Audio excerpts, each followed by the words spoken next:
اعوذ باللہ من الشیطان الرجیم بسم اللہ الرحمن الرحیم رب اشرح لی صدری ویسر لی امری واحلل عقدۃ من لسانی یفقہوا قولی رب یسر ولا تعسر وتمم بالخیر آمین یا رب العالمین۔ آج کے سبق میں انشاءاللہ تعالی سورہ یوسف کی آیت نمبر 37 کو ہی جاری رکھیں گے، اس لیے کہ ہم نے پچھلے لیکچر میں سورہ یوسف کی آیت نمبر 37 کے جملے بنا لیے تھے اور جملوں کے حوالے سے ڈاکٹر عبدالرحیم صاحب کی جو ورکنگ تھی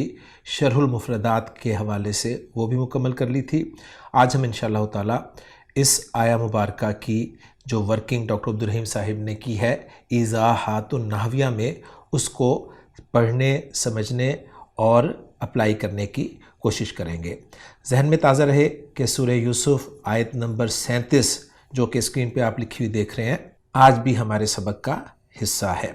تو چلتے ہیں شرح المفردات کے بعد ایضاحات النحویہ کی طرف، اور اس میں پہلا پوائنٹ ڈاکٹر عبدالرحیم صاحب بتا رہے ہیں لا یأتیکما طعام کے حوالے سے کہ اذا کان الفاعل مظہرا، جملہ فعلیہ میں جب فاعل مظہر ہو یعنی اسم ظاہر ہو، والمفعول مضمرا اور مفعول جو ہے وہ مضمر ہو یعنی ضمیر ہو، تو وجب تقدیم المفعول علی الفاعل، تو مفعول کا مقدم کرنا فاعل پر یہ واجب ہے۔ آپ کو یاد ہوگا کہ لسان القرآن بیسک کورس میں میں نے آپ کے سامنے چند کمبینیشنز رکھے تھے جملہ فعلیہ میں فاعل اور مفعول آنے کے۔ اس میں پہلا کمبینیشن میں نے آپ کے سامنے یہ رکھا تھا کہ فاعل ضمیر، مفعول بھی ضمیر، جیسا کہ آپ اسکرین پہ لکھا ہوا دیکھ رہے ہیں نصرہ، تو اس میں فاعل جو ہے وہ بھی ضمیر ہے جو کہ ہوا ہے نصرہ کے اندر، اور مفعول جو ہے وہ بھی ضمیر ہے جو کہ آپ اٹیچ ضمیر دیکھ رہے ہیں نصرہ فعل کے بعد۔ اس کے بعد دوسرا کمبینیشن بنا تھا نصرہ زید حامدن۔ اس جملے میں آپ دیکھیں نصرہ فعل ہے، زید فاعل ہے مرفوع ہے، اور حامدن جو ہے وہ مفعول ہے اس لیے منصوب ہے، اور اس جملہ فعلیہ میں فاعل اور مفعول دونوں جو ہیں وہ اسم ظاہر ہیں۔ تیسرا کمبینیشن جو اب آپ اسکرین پہ لکھا ہوا دیکھ رہے ہیں وہ ہے نصرہ حامدن۔ اس میں آپ اگر غور کریں تو اس میں فاعل جو ہے وہ ضمیر کی صورت میں ہے اور مفعول جو ہے وہ اسم ظاہر ہے۔ اب تین کمبینیشنز کے بعد ایک چوتھا جو انڈرسٹوڈ کمبینیشن بنتا ہے وہ یہ ہونا چاہیے کہ اب مفعول جو ہے وہ ضمیر ہو اور فاعل جو ہے وہ اسم ظاہر ہو۔ تو وہ کچھ اس طرح بن سکتا ہے کہ نصرہ زیدن، اور آگے میں ضمیر لاؤں گا جو کہ اٹیچ ضمیر منصوب متصل ہے ہو کی حامد کے لیے، تو اس صورت میں جب کہ فاعل اسم ظاہر ہو اور مفعول اسم ضمیر ہو تو واجب ہے مفعول کی تقدیم فاعل پر، لہٰذا اس جملے کو ہم اس طرح لکھیں گے کہ نصرہ زیدن۔ تو یہی بات بیان کر رہے ہیں ڈاکٹر عبدالرحیم صاحب کہ اذا کان الفاعل مظہرا والمفعول مضمرا وجب تقدیم المفعول علی الفاعل۔ نحو مثال کے طور پر ساعدنی ابراہیم، تو بالکل ہماری ایگزامپل میں نصرہ فعل استعمال کیا گیا، یہاں پر ساعدہ فعل استعمال کیا گیا۔ ہماری ایگزامپل میں زید جو تھا وہ فاعل تھا، یہاں پر ابراہیم فاعل ہے، اور ہماری ایگزامپل میں ہا ضمیر جو تھی وہ مفعول بہ کی ضمیر تھی، یہاں پر یا متکلم جو ہے وہ مفعول بہ کی ضمیر ہے، اور نون جو بیچ میں آیا ہے یہ بات آپ اچھی طرح جانتے ہیں کہ جب بھی یا متکلم مفعول بہ کے طور پر استعمال ہوتا ہے تو نون وقایا ساتھ لازمی آتا ہے۔ امید ہے بات آپ کو اب سمجھ میں آ گئی ہوگی۔ اگلی بات بتا رہے ہیں کہ وَإِذَا كَانَ الْفَاعِلُ مُضْمَرًا، اور جب فاعل مضمر ہو یعنی ضمیر ہو، وجب تقدیمہ علی المفعول، تو پھر اس کی تقدیم مفعول پر واجب ہے۔ سواء اکان المفعول مظہرا ام مضمرا، برابر ہے کہ مفعول چاہے وہ مظہر ہو یعنی اسم ظاہر ہو، ام مضمرا یا اسم ضمیر ہو۔ یہ پوائنٹ آپ کو اس طریقے سے آسانی سے سمجھ میں آ سکتا ہے کہ جب بھی آپ فعل کی گردان کرتے ہیں نا، تو فعل کی گردان کرتے ہوئے جب بھی فاعل کو آپ ایز اے ضمیر مانتے ہیں تو وہ اس فعل کے ساتھ ہی ملا ہوا ہوتا ہے، یعنی اس فعل کا کچھ حصہ ہی ہوتا ہے۔ جیسے نصرہ، اب اس میں الف جو ہے وہ فاعل ہے، اس الف کے بغیر آپ بات کر ہی نہیں سکتے۔ نصرو، اب اس میں واو جو ہے وہ فاعل ہے۔ نصرتا الف فاعل، نصرنا نون فاعل، نصرتا تا فاعل، نصرتما تما فاعل، نصرتم تم فاعل، نصرتی تی فاعل، نصرتما تما فاعل، نصرتنا تنا فاعل، نصرتو تو فاعل، اور نصرنا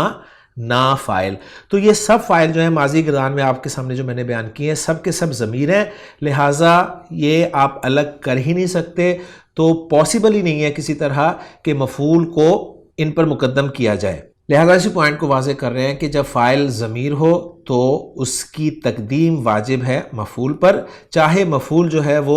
ظاہر ہو یا ضمیر ہو. اور اس کی پہلی مثال دی ہے ساعت خالدن، اور دوسری ایگزامپل ہے ساعتہ.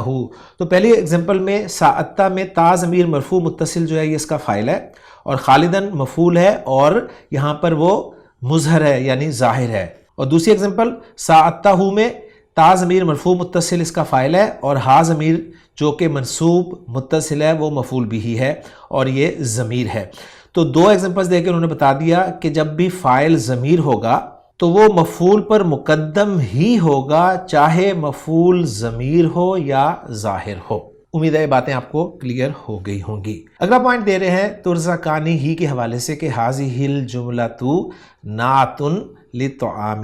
یہ جملہ جو ترزقانی ہی ہے یہ طعام کی صفت ہے، کیونکہ ہم جانتے ہیں کہ جب بھی نکرہ آتا ہے، نکرہ کے بعد کوئی جملہ آ جائے تو عام طور پر وہ اس کے لیے صفت بنتا ہے. پھر ترزقانی ہی میں مزید بتا رہے ہیں کہ الالف نائب فاعل. ترزقانی ہی میں جو الف ہے یعنی مثنیٰ کا جو الف ہے نا اس کو یہ نائب فاعل قرار دے رہے ہیں، کیونکہ جب بھی مثنیٰ کا صیغہ استعمال ہوگا اگر وہ فعل معروف کے طور پہ استعمال ہوگا تو الف فاعل ہوگا، اور اگر فعل مجہول کے طور پہ استعمال ہوگا تو الف وہی الف جو ہے وہ نائب فاعل ہوگا. یہ بات آپ اچھی طرح یاد رکھ لیں. اور الہاؤ ہنا مفعول بہ، اور ترزقانی ہی کے بعد جو ہا لگی ہوئی ہے ضمیر وہ مفعول بہ ہے. اصل بات جو ہے وہ یہ ہے کہ اذا بنی الفعل المتعدی الی مفعولین للمجہول، کہ جب فعل متعدی کو دو مفعولوں کی طرف بطور مجہول استعمال کیا جاتا ہے تو اصبح المفعول الاول نائب فاعل، تو پہلا مفعول جو ہے وہ نائب فاعل ہو جاتا ہے، و بقی ثانی منصوباً، اور دوسرا جو ہے وہ منصوب رہ جاتا ہے. یعنی سمپل سی بات ہے وہ متعدی فعل جن کے دو مفعول آتے ہیں جب ان سے آپ مجہول کا صیغہ بنائیں گے تو جو پہلا مفعول ہوتا ہے اس کو تو آپ نائب فاعل بنا دیں گے، لیکن دوسرا مفعول جو ہے وہ بدستور مفعول ہی رہے گا. اور اس کی ایگزامپلز دے رہے ہیں کہ آت المدیر الطلاب کتبا، یعنی یہ ایکٹیو وائس کا جملہ ہے کہ مدیر نے طلباء کو کتابیں دیں. تو اب یہاں پر دیکھیں آتا فعل ہے، المدیر فاعل ہے، الطلاب مفعول بھی اول ہے، اور کتباً جو ہے یہ مفعول بھی ثانی ہے. اب آپ جب اس فعل کا مجہول بنانا چاہتے ہیں تو آپ کہیں گے اتیا. اب المدیر تو ذکر ہوگا نہیں کیونکہ آپ جانتے ہیں کہ فعل مجہول وہی فعل ہوتا ہے جس کا فاعل مذکور نہ ہو. اب دو مفعول جو تھے الطلاب اور کتب، ان میں سے پہلے مفعول کو نائب فاعل قرار دے دیا جائے گا اور دوسرا مفعول جو ہے وہ مفعول بھی کے طور پر ہی استعمال ہوگا. لہٰذا بتا رہے ہیں کہ اوتیا الطلاب کتبا. امید ہے بات سمجھ میں آ گئی ہوگی. اور دوسری ایگزامپل جو دے رہے ہیں وہ ہے سما الابو الولدا بلالن، باپ نے لڑکے کا نام بلال رکھا. اب اس کو جب ہم اردو میں مجہول بنائیں گے تو کہیں گے کہ لڑکے کا نام بلال رکھا گیا، تو ہم کہیں گے سمیا الولد بلالن. تو الولد جو پہلا مفعول تھا وہ نائب فاعل بن گیا اور جو دوسرا مفعول تھا وہ مفعول بھی ہی رہا. امید ہے بات آپ کو سمجھ میں آ گئی ہوگی. اس کے بعد اگلا پوائنٹ بتا رہے ہیں لا یأتیکما طعام، اینڈ تک کہ الا نبأتکما بتاویلہ. اس میں بتا رہے ہیں کہ الہاؤ فی بتاویلہ یعود الی رؤیا کل من الفتیین. اور یہ بحث جو ہے ایک ٹیکنیکل سی بحث ہے، اور آپ جانتے ہیں کہ میں جتنی بھی ٹیکنیکل بحث ہوتی ہیں ان کو مفتی سعید صاحب کی طرف ریفر کر دیتا ہوں. تو میں مفتی سعید صاحب سے درخواست کروں گا کہ وہ آگے آنے والی جو بحث ہے اس کو اپنے خوبصورت انداز میں آپ سب کے سامنے ایکسپلین کرتے ہیں. جناب مفتی سعید صاحب. آیت کا حصہ ہے لا یأتیکما طعام ترزقانہ الا نبأتکما بتأویلہ. الہاء فی بتأویلہ یعود الی رؤیا کل من الفتیین. یستعمل یوسف علیہ السلام تعبیر احد الفتیین الذی قال بعدما قص رؤیاہ نبئنا بتأویلہ ای بتأویل ما قصصناہ علیک. انظر التعلیقات علی الآیت السابقہ وهذا احد قولی البیضاوی قال ای بتأویل ما قصصتما علی.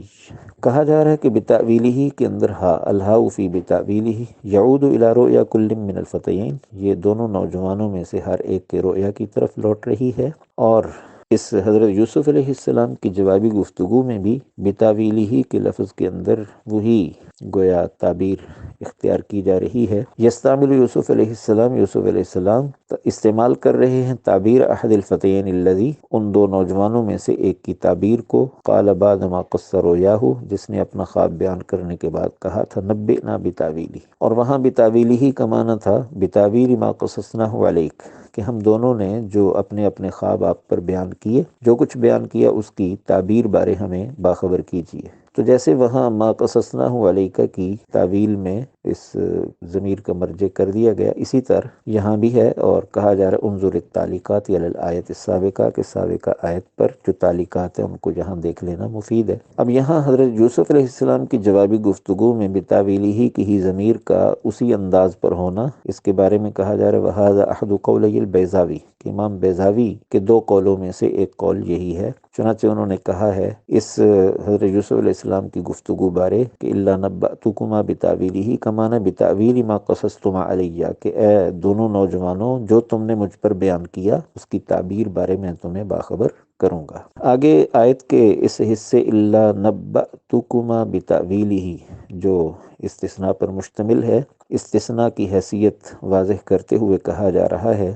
الاستثناء من احوال متعددة وهي غیر مذکورة فالاستثناء مفرغ والتقدیر لا يأتيكما طعام في أي حال من الأحوال إلا حال كوني قد نبأتكما بتأويل ما سألتماني عنه هذا مثل قولك لا أزورك بعد هذا إلا وقد تخرجت۔ بتایا جا رہا ہے کہ یہ استثناء من احوال متعددہ، متعدد احوال سے ہے، وہی غیر مذکورہ، اور وہ متعدد احوال یہاں مذکور نہیں، لہٰذا فالاستثناء مفرغ، یہ استثناء مفرغ ہوگا۔ استثناء مفرغ وہی ہوتا ہے جس میں مستثنی منہ مذکور نہ ہو۔ اب یہاں احوال متعددہ جو مستثنی منہ محذوف ہے اس کو ظاہر کرتے ہوئے تقدیر عبارت کیا بنے گی؟ بتایا جا رہا ہے والتقدیر لا یأتیکما طعام فی ای حال من الاحوال، کہ کھانا تمہارے پاس نہیں آئے گا احوال میں سے کسی حال میں، الا حال کونی قد نبأتکما بتأویل ما سألتمانی عنہ،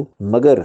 اس حال میں کہ میں تمہیں اس بات کی تعویل اور تعبیر بارے بتا چکا ہوں گا جس کے بارے میں تم نے مجھ سے سوال کیا۔ تو یوں گویا فی ای حال من الاحوال مستثنی منہ، اور حال کونی قد نبأتکما یہ اس سے مستثنی ہو جائے گا۔ ھذا مثل قولی کا، اس کی نظیر پیش کرتے ہوئے کہا جا رہا ہے کہ یہ تمہارے اس قول کی طرح ہی ہو جائے گا کہ کوئی کہے لا ازورک بعد ھذا الا وقد تخرجت، کہ میں اس کے بعد تمہاری زیارت نہ کروں گا یا تم سے ملاقات نہیں کروں گا مگر اس حال میں کہ تم تخرج کر چکے ہوگے، خریج بن چکے ہوگے اور تعلیمی سند لے کر فارغ ہو چکے ہوگے۔ اب اس کی تقدیر عبارت بھی یوں بنے گی لا ازورک بعد ھذا فی حال من الاحوال الا حال کونک قد تخرجت، یا الا حال کونی تخرجی کا۔ تو اس میں ترجمہ یہ بنے گا کہ میں اس کے بعد احوال میں سے کسی حال میں تم سے نہیں ملوں گا مگر تمہارے تخرج کے حال میں اور تمہاری تعلیم سے فراغت کے حال میں۔ تو جیسے اس میں یہ تعویل ہے اور احوال متعددہ سے ایک حال کا استثناء کیا جا رہا ہے، ویسے ہی آیت کے اندر بھی کہا جا رہا ہے وقت یوسف علیہ السلام للإجابة عن سؤالهما موعدا معلوما في السجن وهو مجيء رزقهما من قبل إدارة السجن۔ ذهب إلى هذا الرأي صاحب تفسير التحرير والتنوير۔ وقت یوسف علیہ السلام، یوسف علیہ السلام نے مقرر کیا للإجابة عن سؤالهما، ان دونوں کے سوال کا جواب دینے کے لیے موعدا معلوما فی السجن، جیل کے اندر ایک متعین وقت، جیل کے اندر ایک معلوم میعاد، اور وہ کیا تھی وَهُوَ مَجِيءُ رِزْقِهِمَا مِنْ قِبَلِ إِدَارَةِ السِّجْنِ، ان دونوں کے رزق کا، ان کے کھانے کا آنا جیل کی انتظامیہ کی طرف سے۔ ذهب الى هذا الرأي، اس رائے کی طرف گئے ہیں صاحب تفسیر التحریر والتنویر، التحریر والتنویر تفسیر کے مصنف یعنی ابن عاشور۔ ابن عاشور کی گویا رائے یہ ہے کہ اس آیت لا یأتیکما طعام ترزقانہ الا نبأتکما بتأویلہ قبل ان یأتیکما، بتأویلہ کی ہی ضمیر تو گویا ما قصصتما علیہ، نوجوانوں نے جو کچھ بیان کیا تھا اسی کی طرف لوٹ رہی ہے، اور حضرت یوسف علیہ السلام ان کے اس خواب کی تعبیر بتانے کے لیے جو میعاد مقرر کر رہے ہیں وہ جیل کے اندر کھانے کے آنے کا وقت ہے۔ تو اس میں گویا کوئی اشکال نہیں، البتہ یہ ابن عاشور کی جو رائے ہے یہ جمہور مفسرین کی رائے کے خلاف ہے، اور جمہور مفسرین کیا کہتے ہیں تو صاحب عبارت کہہ رہے ہیں اما معظم المفسرین فقد اعادوا الہاء فی بتأویلہ الی الطعام، کہ معظم المفسرین نے، اکثر مفسرین نے ہاء کو لوٹایا ہے، یعنی ضمیر کو لوٹایا ہے بتاویلہ کے اندر طعام کی طرف، کھانے کی طرف، وبناء علیہ ذهبوا الى ان یوسف علیہ السلام وعد ان یخبرہما بنوع الطعام الذي سيقدم لہما، اور اسی پر بنا کرتے ہوئے یہ مفسرین اس بات کی طرف گئے ہیں کہ یوسف علیہ السلام نے یہ وعدہ کیا ہے کہ وہ ان دونوں جوانوں کو خبر دیں گے اس کھانے کی نوعیت کے بارے میں جو عنقریب انہیں پیش کیا جائے گا، یعنی عنقریب جو کھانا ان کو پیش کیا جائے گا اس کا انجام کیا ہونے والا ہے، یوسف علیہ السلام اس بارے میں ان کو بتائیں گے۔ وفیما یلی ما جاء فی تفسیر الطبری، اور درج ذیل میں وہ بات پیش کی جا رہی ہے جو تفسیر طبری میں ہے۔ تفسیر طبری میں کسی بڑے مفسر کا حوالہ دیتے ہوئے یہ کہا جا رہا ہے کہ یقول تعالی ذکرہ، اللہ تعالی ذکرہ یعنی وہ اللہ جن کا ذکر بلند ہے، وہ کہتے ہیں قال یوسف للفتیین، کہ یوسف علیہ السلام نے دونوں جوانوں سے یہ کہا اللذین استعبراہ الرؤیا، وہ جو نوجوان کہ جنہوں نے ان سے خواب کی تعبیر پوچھی تھی، ان کو فرمایا لا یأتیکما ایھا الفتیان، کہ اے دو نوجوانوں نہیں آئے گا تمہارے پاس فی منامکما، تمہاری نیند کے اندر، طعام ترزقانہ، وہ کھانا کہ جو تم بطور رزق دیے جاتے ہو، الا نبأتکما بتأویلہ، مگر میں تمہیں باخبر کر دوں گا اس کھانے کی تعویل یعنی ما یؤول الیہ، اس کے انجام کے بارے میں، فی یقظتکما، تمہاری بیداری میں، قبل ان یاتیکما، اس سے پہلے کہ وہ تمہارے پاس آئے۔ انتہا کلام الامام الطبری، امام طبری کا کلام ختم ہوا۔ امام طبری کی جو عبارت یہاں پیش کی گئی ہے تو اس کا جو مفہوم نکلتا ہے وہ یہ ہے کہ یوسف علیہ السلام ان دونوں نوجوانوں سے کہہ رہے ہیں کہ تم نے جو اپنی نیند کے اندر کھانے دیکھے ہیں، کہ ایک نے کہا انی ارانی آصر خمرہ، کہ میں اپنے آپ کو دیکھ رہا ہوں کہ انگور سے شراب نچوڑ رہا ہوں، وقال الاخر، دوسرے نے کہا کہ انی ارانی احمل فوق راسی خبزا تاکل الطیر منہ، کہ میں نے سر پہ روٹیوں کا ٹوکرا اٹھا رکھا ہے، پرندے اس میں سے کھا رہے ہیں۔ تو یہ دونوں کھانے پینے کی چیزیں ہیں، تو جو تم نے اپنی نیند کے اندر رزق اور کھانا دیکھا ہے، جس شکل میں دیکھا ہے، اس کا ما یؤول الیہ، جس انجام تک اس خواب نے پہنچنا ہے اور ان کھانے کی کیفیتوں کے دیکھنے نے پہنچنا ہے، تو اس کے بارے میں تمہیں تمہاری بیداری کے اندر اس کا انجام آنے سے پہلے تمہیں بتا دوں گا اور باخبر کر دوں گا۔ تو گویا بتاویلہ کی ہی ضمیر طعام کی طرف لوٹ رہی ہے، اور جو طعام انہوں نے خواب میں دیکھا اس کی نوعیت اور اس کے انجام بارے یوسف علیہ السلام نے ان کو باخبر کرنے کا وعدہ کیا ہے۔ لیکن اس پر امام بیضاوی کیا کہتے ہیں، اس حوالے سے صاحب عبارت کہہ رہے ہیں لقد واجہتہم مشکلہ، کہ ان مفسرین کو ایک مشکل درپیش ہو گئی، اور وہ کیا ہے، وہی تسمیۃ الاخبار عن نوع الطعام تأویلا، کہ انہوں نے کھانے کی نوعیت بارے خبر دینے کا نام تعویل رکھا۔ تو کھانے کی نوعیت کے بارے میں خبر دینے کا نام تعویل رکھنا، یہ گویا ایک مشکل ہے جس کا سامنا ان اکثر مفسرین کو کرنا پڑا ہے۔ ومن ثم قال بیضاوی، اسی وجہ سے امام بیضاوی نے کہا ہے کہ ان تفسیر التأویلی ببیان ماہیت الطعام و کیفیتہ یشبہ تفسیر المشکل، کہ تعویل کی تفسیر کھانے کی ماہیت اور کیفیت کو بیان کرنے کے حوالے سے یہ تفسیر المشکل کے مشابہ ہے۔ قرآن حکیم کے بعض مقامات ایسے ہوتے ہیں کہ جن کی تفسیر مشکلات القرآن میں شمار ہوتی ہے، تو یہاں بھی امام بیضاوی کہہ رہے ہیں کہ تعویل کو ماہیت طعام یا کیفیت طعام بتانے کی طرف لے جانا، یہ بھی تفسیر المشکل کے قبیل سے ہے۔ تو الحمدللہ جی مفتی سعید صاحب کی زبانی آپ نے یہ جو بحث تھی اس کو اچھی طرح سمجھ لیا۔ امید کرتا ہوں کہ یہ باتیں بہت ٹیکنیکل تھیں لیکن آپ کو سمجھ میں آ ہی گئی ہوں گی۔ اب ہم چلتے ہیں مزید ایضاحات النحویہ کی طرف، جو پوائنٹس دیے گئے ہیں اس میں اب اگلا پوائنٹ ہے کہ نبأتکما کے حوالے سے کہ حاذہ جملۃ حالیۃ کما رأینا، یہ ایک جملہ حالیہ ہے جیسا کہ ہم نے دیکھا۔ اذا وقال فعل الماضی حالا، جب فعل ماضی حال واقع ہوتا ہے تو اقترن بھی قد، اس کے ساتھ قد جو ہے وہ ملا ہوا ہوتا ہے۔ وَإِذَا لَمْ يَقْتَرِنْ بِهِ، اور جب وہ اس کے ساتھ نہ ملا ہوا ہو فَهُوَ مُقَدَّرٌ، تو پھر اسے مقدر سمجھا جاتا ہے، یعنی انڈرسٹوڈ یا ہڈن سمجھا جاتا ہے۔ اور اس کے لیے وہ کہہ رہے ہیں کہ آپ آیت نمبر 28 جو ہے اس کو دیکھ سکتے ہیں۔ اگلا پوائنٹ دے رہے ہیں کہ قبل ان یأتیکما کے حوالے سے کہ ہونا ان یأتیکما، یہاں پر ان یأتیکما جو ہے یہ مصدر مؤول ہے فی محل جر، یہ مصدر مؤول جو ہے یہ محلاً مجرور ہے اور مضاف الیہ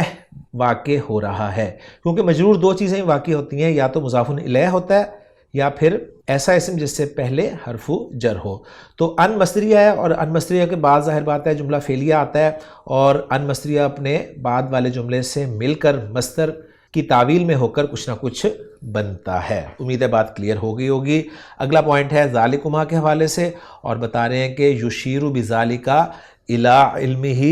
بتعویل الرؤیا، کہ اس سے اشارہ مقصود ہے حضرت یوسف علیہ السلام کے تعویل رؤیا یعنی تعبیر خواب کا جو علم ہے اس کی طرف۔ مزید بتا رہے ہیں کہ لاحظ تصرف کاف الخطابی، کاف خطاب کے تصرف کو ملاحظہ کیا جا سکتا ہے، اور یہ بات پہلے بھی ہم تفصیل سے کر چکے ہیں کہ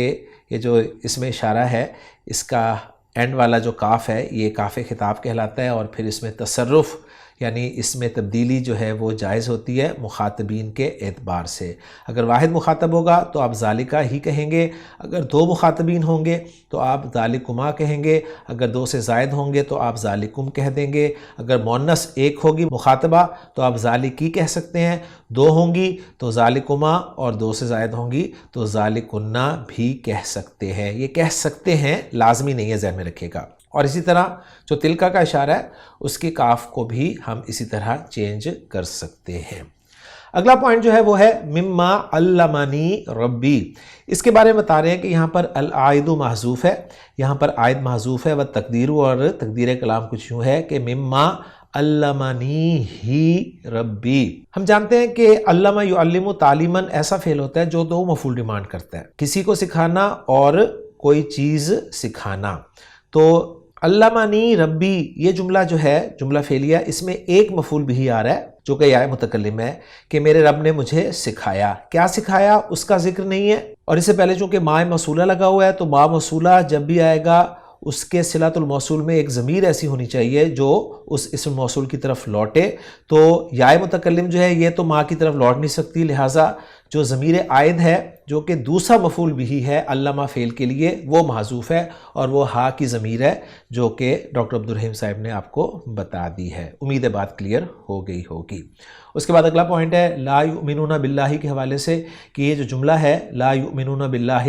یہ صفت بن رہا ہے قوم کے لیے، تو قوم نکرہ تھا، نکرہ کے بعد جب جملہ ہے تو عام طور پہ صفت بنتا ہے، یہ بات ہم اچھی طرح الحمدللہ جانتے ہیں۔ اور آخری پوائنٹ ایضاحات النحویہ کا وہ ہے وَهُمْ بِالْآخِرَةِ هُمْ کافرون، اس میں ہم جو الثانی ہے یعنی دوسرا ہم جو ہے کافرون سے پہلے والا، وہ بتا رہے ہیں کہ وہ تاکید ہے، پہلے والے ہم کی تاکید ہے۔ ہم جانتے ہیں کہ تاکید جو ہے وہ اگر لفظی ہو تو اسی لفظ کو ریپیٹ کر دیا جاتا ہے، تو یہاں پر یہ تاکید جو ہے استعمال ہوئی ہے پہلے ہم کے لیے۔ تو الحمدللہ جی ایضاحات النحویہ مکمل ہو گئے ہمارے۔ اب ہم چلتے ہیں جملوں کے اعراب کی طرف۔ پہلا جملہ جو ہم نے بنایا تھا اس آیہ مبارکہ کا وہ کچھ یوں تھا کہ قالا لا یأتیکما طعام ترزقانہ الا نبأتکما بتعویلہ قبل ان یأتیکما۔ اس کا انالیسس ذرا مشکل ہوگا تو پوری توجہ چاہیے آپ سب لوگوں کی۔ اس میں قالا فعل ہے اور ہوا ضمیر مرفوع متصل اس کا فاعل ہے، اور فعل اور فاعل مکمل ہو گئے، اب چاہیے ہمیں مقول قول یعنی مفعول بھی، تو وہ آگے شروع ہو رہا ہے لا یاتیکما سے۔ اس میں لا جو ہے یہ حرف نفی ہے، یاتی فعل ہے، کما ضمیر منصوب متصل یہ مفعول بھی ہے،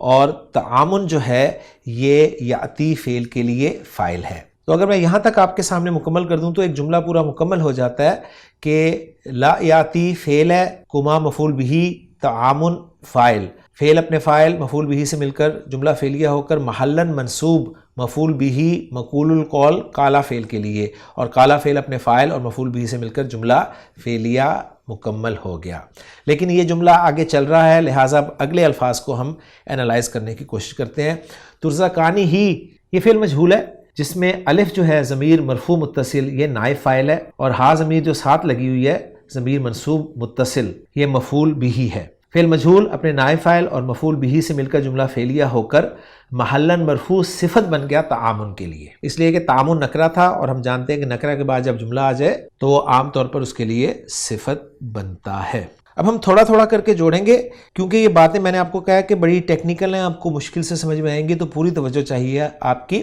تو میں نے اس لیے پہلے لا یاتیکما تعامن کو جملہ فعلیہ مقول القول بنا دیا آپ کے لیے۔ اب میں ایک ایک حصے کو جوڑ رہا ہوں پیچھے۔ پہلے ہم نے ترزقانی ہی کو جوڑا جملہ فعلیہ بنا کر صفت تعامن کے لیے۔ اب الا سے ہم شروع کریں آگے۔ الا جو ہے حرف استثناء ہے، اور اس کے بعد نبأتکما بتاویلہ قبل ان یاتیکما کو ہم انالائز کرنے کی کوشش کرتے ہیں۔ نبأتو فعل با فاعل ہے، تو ضمیر مرفوع متصل اس کا فاعل ہے، اور کما جو ہے یہ ضمیر منصوب متصل مفعول بھی ہے۔ بتاویلی ہی جو ہے یہ جار مجرور کا مجموعہ ہے جس میں با حرف جر ہے، تعویل مجرور ہے، اور ساتھ ہی مضاف بھی ہے جس کا مضاف الیہ ہا ضمیر مجرور متصل ہے۔ گویا تعویل اپنے مضاف الیہ سے مل کر مجرور ہوا با حرف جر کے لیے، اور با حرف جر اپنے مجرور سے مل کر یہ متعلق ہو گیا نبأتو فعل کے۔ اب اگلا جو حصہ ہے قبل ان یاتیکما، اس کو بھی ہم اس کے ساتھ ہی پہلے انالائز کر لیں، کیونکہ یہ بھی نبأتو کے متعلق ہی بنے گا، ظاہر بات ہے۔ قبلہ جو ہے یہ ظرف ہے، اور ظرف ہم جانتے ہیں کہ مضاف ہو کر استعمال ہوتا ہے، لہٰذا اس کے بعد جو مضاف الیہ ہے وہ ہے ان یاتیکما، ایک مصدر معول جس پہ ڈاکٹر عبدالرحیم صاحب نے ہمیں پوائنٹ سمجھا دیا تھا۔ تو ان مصدریہ ہے، جس کے بعد یاتیکما ایک جملہ فعلیہ ہے جس میں یاتیہ فعل با فاعل ہے، ہوا ضمیر مرفوع متصل اس کا فاعل ہے، کما ضمیر منصوب متصل مفعول بھی ہے، اور پھر فعل اپنے فاعل مفعول بھی سے مل کر جملہ فعلیہ خبریہ ہو کر یہ صلۃ الموصول حرفی بن رہا ہے ان مصدریہ کے لیے، اور ان مصدریہ اپنے صلۃ الموصول حرفی سے مل کر محلاً مجرور مضاف الیہ بن رہا ہے قبلہ ظرف کے لیے، اور قبلہ ظرف اپنے مضاف الیہ سے مل کر مفعول فی بن رہا ہے نبأتو فعل کے لیے۔ اب ہمارا یہ حصہ مکمل ہو گیا، تو اب ہم اس کو جوڑ لیں گے کہ نبأتو فعل اپنے فاعل اپنے مفعول بھی اپنے متعلق اور اپنے مفعول فی سے مل کر جملہ فعلیہ ہو کر اب یہ کیا بن رہا ہے، اس کو ہم نے کچھ نہ کچھ بنانا ہے۔ تو اس کے بارے میں جو رائے دی گئی ہے، جس پہ مفتی سعید صاحب نے بھی تفصیل سے بات کی تھی، ڈاکٹر عبدالرحیم صاحب نے اپنی طویل بحث میں اس کو سمجھایا تھا، تو یہ جملہ جو ہے نبأتکما بتاویلہ قبل ان یاتیکما، اس کو حال بنا دیا جائے گا، یہ محلاً منصوب حال ہوگا، اور اس کا پھر ذوالحال کون ہوگا؟ اس کا ذوالحال ہوگا تعامن ترزقانہ، جو کہ موصوف صفت کا مجموعہ تھا، اور وہ موصوف صفت جو تھا وہ اصل میں لا یاتی فعل کے لیے فاعل تھا۔ تو اس طریقے سے اس کو انالائز کیا جا سکتا ہے۔ امید ہے بات آپ کو کلیئر ہو گئی ہوگی۔ میں نے کوشش کی ہے کہ پہلے ہی کسی لفظ کو وہ چیز نہ بناؤں، ورنہ میں تعامن کو موصوف کہہ دیتا پہلے ہی، اور ترزقانی ہی کو صفت کہہ کر پھر موصوف صفت کو فاعل بناتا لا یاتی فعل کے لیے، لیکن میں نے ایسا نہیں کیا، میں نے تعامن پر بات کو ختم کر دیا اور پھر ترزقانی ہی کو الگ سے انالائز کیا۔ پھر یہ بھی پاسبل تھا کہ میں تعامن ترزقانی ہی موصوف صفت کو ذوالحال قرار دے دیتا، اور پھر آگے نبأتکما بتاویلہ قبل ان یاتیکما کو حال قرار دے کر پھر ذوالحال اور حال کو ملا کر میں لا یاتی فعل کے لیے فاعل بنا دیتا، لیکن میں نے ایسا نہیں کیا، بلکہ تھوڑا تھوڑا کر کے آپ کو بات سمجھانے کی کوشش کی ہے، اور میں امید کرتا ہوں کہ بات آپ کو سمجھ میں آ گئی ہوگی۔ اب جو اگلا جملہ ہے ذالکما مما علمنی ربی، اس کو انالائز کریں گے۔ اس میں ذالکما، اس میں اشارہ محلاً مرفوع مبتدا ہے، اب مبتدا آ گیا تو خبر چاہیے، خبر آ رہی ہے مما علمنی ربی، جو کہ جار مجرور کا مجموعہ ہے۔ اس میں من حرف جر ہے، اور اس کا مجرور جو ہے وہ ما اسم الموصول ہے، لہٰذا ما اسم موصول یہاں پر محلاً مجرور قرار دیا جائے گا، اور پھر یہ جار مجرور مل کر جو ہیں یہ ایک محذوف خبر کے متعلق ہو کر پھر خبر بن جائیں گے ذالکما مبتدا کے لیے۔ یہ بات آپ اچھی طرح جانتے ہیں۔ ما اسم موصول اکیلا نہیں ہوتا، لہٰذا اس کے لیے صلۃ الموصول چاہیے، اور وہ صلۃ الموصول ہے علمانی ربی۔ اس میں علامہ فعل ہے، ربی مضاف الیہ ہو کر یہ فاعل ہے علامہ فعل کے لیے، اور یا متکلم جو ہے ضمیر منصوب متصل یہ مفعول بہ ہے علامہ فعل کے لیے، اور جو مفعول بہ ثانی ہے ہا کی ضمیر جو کہ آیت کا کام دے رہی ہے اور وہی ماں کی طرف لوٹ رہی ہے، وہ محذوف ہے۔ پھر علامہ فعل اپنے فاعل اپنے دونوں مفعولوں سے مل کر جملہ فعلیہ ہو کر صلۃ الموصول بنا ما موصولہ کے لیے، اور پھر ما موصولہ اپنے صلۃ الموصول سے مل کر محلاً مجرور بنا من حرف جر کے لیے، اور من حرف جر اپنے مجرور سے مل کر یہ خبر بنا یا خبر محذوف کے متعلق ہوا، اور پھر مبتدا اپنی خبر محذوف سے مل کر جملہ اسمیہ بن گیا۔ تو الحمدللہ جی دوسرا حصہ بھی ہو گیا۔ اب چلتے ہیں تیسرے حصے کی طرف، وہ ہے انی ترکت ملۃ قوم لا یؤمنون باللہ۔ اس میں انا حرف از حروف مشبہ بالفعل ہے، جب بھی انا آتا ہے اس کا ایک اسم ہوتا ہے، خبر ہوتی ہے، اسم اس کا منصوب ہوتا ہے، لہٰذا یا متکلم جو ہے ضمیر منصوب متصل یہ اس کا اسم ہے، اور خبر کی جگہ پر ایک جملہ آ رہا ہے ترکت ملۃ قوم لا یؤمنون باللہ۔ اس جملے کو انالائز کریں گے، اس میں ترکت فعل پر فاعل ہے، تو ضمیر مرفوع متصل اس کا فاعل ہے، اور ملۃ جو ہے یہ مضاف ہے جس کا مضاف الیہ قوم ہے۔ پھر مضاف اپنے مضاف الیہ سے مل کر یہ ترکت فعل کے لیے مفعول بہ بنا، اور پھر ترکت فعل اپنے فاعل اور مفعول بہ سے مل کر جملہ فعلیہ ہو کر محلاً مرفوع خبر بنا انا کی، اور پھر انا اپنے اسم اور خبر سے مل کر جملہ اسمیہ بن گیا۔ میں نے اس کو بھی یہاں تک توڑا ہے۔ اب جو لا یؤمنون باللہ ہے اس کو میں الگ سے انالائز کروں گا۔ لا حرف نفی ہے، یؤمنون فعل با فاعل ہے، واو ضمیر مرفوع متصل اس کا فاعل ہے، اور باللہ جار مجرور یہ متعلق ہے یؤمنون فعل کے، یؤمنون فعل اپنے فاعل اپنے متعلق سے مل کر جملہ فعلیہ ہو کر محلاً مجرور صفت بن رہا ہے قومن کے لیے۔ اس طریقے سے میں اس کو جوڑوں گا۔ ٹھیک ہو گیا؟ امید ہے بات سمجھ میں آپ کو آ گئی ہوگی۔ اب جو آخری حصہ ہے اس آیت کا وہ ہے وَهُمْ بِالْآخِرَةِ هُمْ کافرون۔ اس میں واو عاطفہ ہے، ہم ضمیر مرفوع منفصل یہ مبتدا ہے، مبتدا کی خبر جو ہے وہ ہے کافرون، جو کہ مرفوع آپ کو نظر آ رہی ہے اینڈ پر۔ کافرون صیغہ صفت ہے، اسم الفاعل ہے، اور اس کا گرامر والے کس طرح انالیسس کرتے ہیں آپ کو یاد ہونا چاہیے کہ وہ اس میں فاعل جو ہے وہ ضمیر کو مانتے ہیں ہم کو، اور پھر بالآخراتی جو مقدم ہے اس کو جار مجرور کو متعلق کریں گے کافرون کے، کیونکہ جار مجرور جن چیزوں کے متعلق ہوتا ہے ان میں ایک جو ہے وہ اسم الفاعل بھی ہوتا ہے۔ پھر صیغہ صفت اسم الفاعل اپنے فاعل اور متعلق سے مل کر شبہ جملہ ہو کر خبر بناتے ہیں گرامر والے مبتدا کے لیے، اور پھر مبتدا اپنی خبر سے مل کر جملہ اسمیہ بن جاتا ہے۔ اب رہ گی بیچ میں ہم ضمیر جو الآخرہ اور کافرون کے درمیان میں ہے، تو یہ ہم ضمیر جیسے کہ ہم جان چکے ہیں عبدالرحیم صاحب کی ورکنگ میں کہ یہ ضمیر جو ہے یہ ہم مبتدا کی تاکید کے لیے استعمال ہوئی ہے۔ تو گویا ہم یوں بھی کہہ سکتے ہیں کہ ہم مبتدا جو ہے موقد ہے جس کی تاکید ہم ضمیر آگے استعمال ہوئی ہے، پھر موقد اپنی تاکید سے مل کر مبتدا بن گیا، اور پھر اس کی خبر جو ہے وہ آگے آگے کافرون بالآخراتی جس میں بالآخرہ کو مقدم کر دیا گیا ہے کافرون پر، بنتا یہ جملہ اسمیہ ہی ہے۔ امید کرتا ہوں کہ باتیں آپ کو سمجھ میں آ گئی ہوں گی۔ تو ہم نے اپنی ورکنگ کر لی ہے، اب ہم دیکھتے ہیں محمود صافی صاحب کی ورکنگ کو کہ انہوں نے کیسے ان آیات کو انالائز کیا ہے۔ محمود صافی صاحب پہلا جملہ جو قالا سے شروع ہو رہا ہے اس کو لا محل لہا استئناف بیانی قرار دے رہے ہیں، اور جملہ لا یاتیکما طعام کو فی محل نصب مقول القول بالکل ایسے ہی ہے، اور ترزقانی ہی کو انہوں نے صفت قرار دی ہے، ہم نے بھی صفت قرار دیا تھا طعام کے لیے۔ پھر اگلا جملہ جو ہے نبأتکما، اس کو انہوں نے فی محل رفع دوسری صفت قرار دیا ہے طعام کے لیے، ہم نے حال بنا دیا تھا، اور پوائنٹ وہ یہ بھی لکھ رہے ہیں کہ او فی محل نصب حال من طعام لأنہ موصوف بالجملتی، تو گویا یہ حال بھی بن سکتا ہے اور صفت بھی بن سکتا ہے۔ اگلا جملہ جو ہے یاتیکما لا محل لہا صلۃ الموصول حرفی ہے ان کے لیے ایسے ہی ہے، اور جملہ ذالکما مما علمنی یہ لا محل لہا استئناف بیانی او تعلیلیۃ، یعنی اس کو انہوں نے استئناف بیانی قرار دیا ہے یا جملہ تعلیلیہ قرار دیا ہے، اور جملہ جو ہے علمنی ربی اس کو لا محل لہا صلۃ الموصول ما کے لیے قرار دیا ہے، بالکل ایسے ہی ہے۔ اور جملہ انی ترکتو جو ہے اس کو لا محل لا استنافیہ قرار دیا ہے، ترکتو ملتا کو فی محل رفع خبر انا قرار دیا ہے، لا یؤمنون باللہ کو فی محل جر صفت قرار دیا ہے قوم کے لیے، اور ہم کافرون فی محل جر معطوفہ علی جملہ لا یؤمنون۔ تو الحمدللہ جی جو ورکنگ ہم نے کی ہے محمود صافی صاحب کی ورکنگ سے بہت ملتی ہے، سوائے ایک پوائنٹ پہ کہ ہم نے جس جملے کو حال بنایا تھا محمود صافی صاحب نے اس کو